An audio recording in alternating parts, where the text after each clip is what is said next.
I'm Tash and welcome back to my channel, Happy Artist. A lot of beginners, like myself, have watched many YouTube videos and unfortunately not many experts still link back to their recipes or consistencies or even explain how to do that. So when I first got hooked on acrylic pouring, I didn't even understand how they'd thin the paint down. Now I'm aware there are loads of recipes out there, but I do feel that explaining consistencies and techniques has helped me tremendously. So I thought I would share that with you as well.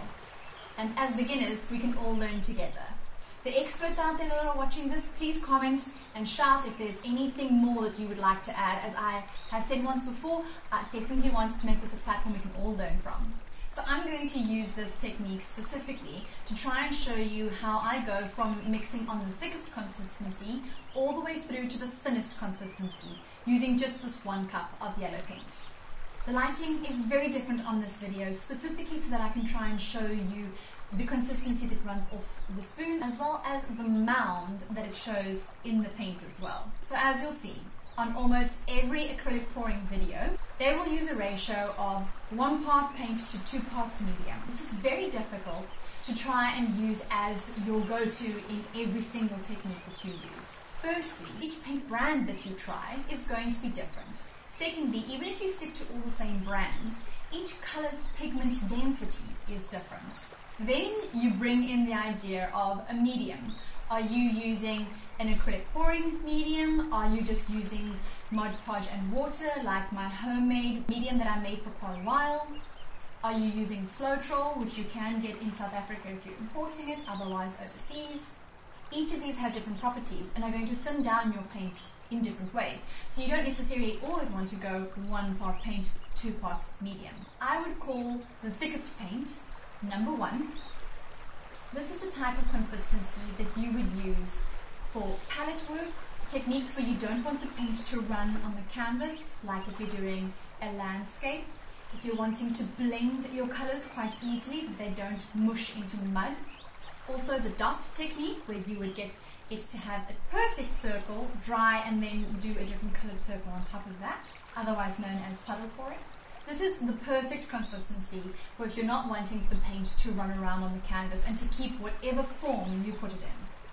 For number 1, this thickest consistency, you're going to struggle to develop cells. Reason being is if there are any air bubbles or silicone molecules that need to move through the different layers of paint, the paint is so thick it's going to be very, very difficult for it to do that. So if you're not wanting cells, this is the better consistency to go for. You'll see that it just runs off the spoon and leaves quite a thick mound before it disappears into the rest of the paint in the cup. For this, I have only used an eye's look at 1 part paint, 2 parts medium. Number 2 is going to be slightly thinned down. I use a mixture of water and Mod Podge, so basically my homemade medium. Reason for this is it's much, much thinner than a store-bought medium. The water helps to thin down the paint, but the Mod Podge still has a glue effect to it. And this is very, very important because you don't want to only thin down your acrylic paint with water, because then there's going to be absolutely no binding agent for the pigment, and when it dries, it's going to crack. Because it still has quite a thick consistency, almost the sort of warm honey consistency that people mentioned before, you can use this for your ring pours, for a waterfall pour, for your bottle pours, if you're wanting to make sure that it has perfect circles, but then you're going to need quite a bit of the paint. It can also be used as your swipe base layer. This is also a general consistency to stick to for metallics. Metallics with their pigment are usually slightly thinner than all other colors, so you want to try and thin it down to this consistency specifically so that they don't run too quickly off all of the other colors on your canvas. So you would mix little water by little water by little water until you get more or less the same sort of consistency. You'll see that it's running slightly faster off the spoon, and it makes an almost ribbon mound effect on the paint before it disappears.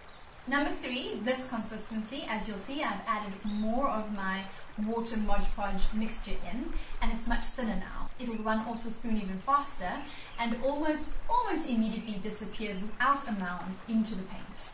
You can still use this consistency for a ring pour, but you're going to have a lot more difficulty trying to keep the rings in their formation. This is a great consistency to use for the colors that you would use under your swipe, as well as string pulls, chain pulls, and your balloon effect.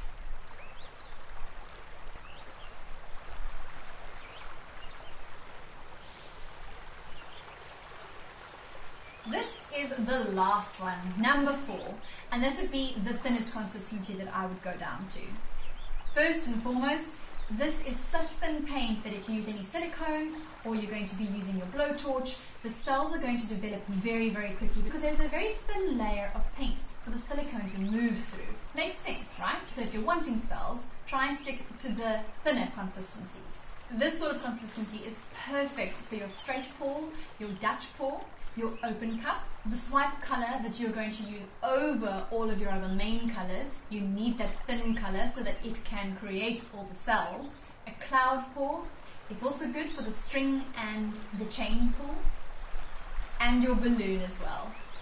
Keep in mind though that this paint is going to move around on your canvas a lot. So even if you have finalized whatever image you were trying to create, it's going to move. So don't be despondent if once you've let it all dry, things have shifted quite a bit. This is why you wouldn't use this for a landscape if you're painting a creature or an object. Just be very careful.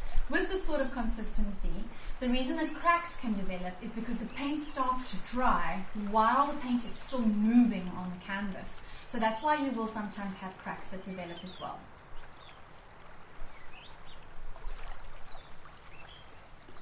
I hope that has helped you to understand consistencies and how the consistency is of utmost importance when it comes to acrylic pouring. I know some of us spend hours trying to get the consistency right and even leave it overnight in a closed up jar or in the squeegee bottles that we can get as well, just so that the air bubbles can release. But you need to make sure that you get the right consistency. You'll see in some of my previous videos, if I don't get the consistency right, the technique is a complete flop and it becomes quite frustrating and a waste of paint as well. If you have any questions, please let me know in the comment section below and I will answer anything that you have to ask.